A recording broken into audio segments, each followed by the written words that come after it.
Syikalo sya Kumantha usungio wa kutua wa thina munene wa Mukomo ula uendee wa Matakitali kauntini ya Masaku nisyaambiisya kwi umunthi.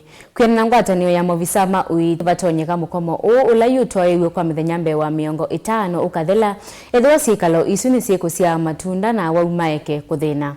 Uiiti wa muvea ukoselelwa ni minista mwe uchumani kivituku Justus Kasivu Dan Mongela ena ilivoti mbeange. Mwene kivilo wa ngwatanio ya mavisa ma uiiti ya KMPDU Dr. Usungoi elezekana umunthi ni matwaisye Syikalo kimwana cha kunena nisyundu Mukomo uthela na usungio wa mathina ala methitwe mayikumbila wala methiwa na Syikalo na minista mwe wa muveo wa uiiti Justus Kasivu. So we want to say that today for the first time is when we've seen a slight movement from the side of the county, and we want to say that in as much as they are now starting to see the direction to move, we want to remind that the patients are continuing to suffer. We see patients struggling every day with even the insurance.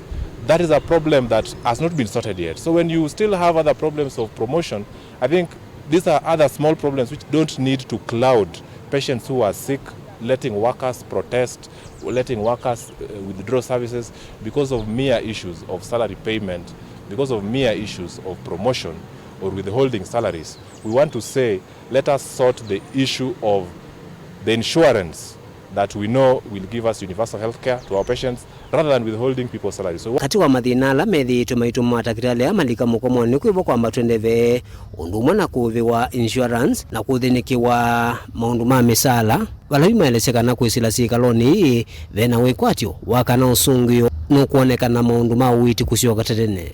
Let us sort the issue of the insurance that we know will give us universal health care to our patients rather than withholding people's salaries. So we want to condemn this act that we have seen the county government trying to do. Our grievances that have kept us to this day, 56 days, is number one, our own insurance.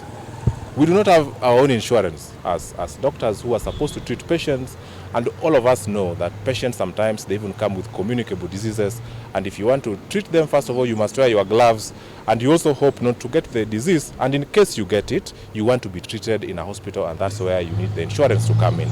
Number two, as you do this, even when you're offering minimum service, you expect to be paid, and even your counterpart who is on a legal strike also must be paid according to the courts. And these are the issues. And the issue of promotion is the other matter that has put us up to 56 days today. Because we expect that as an officer, when you start your job and you are appraised accordingly, you cannot stay in the same level forever. You have to grow just like anybody working elsewhere. When you are a young doctor, as you become older, you are expected to be promoted.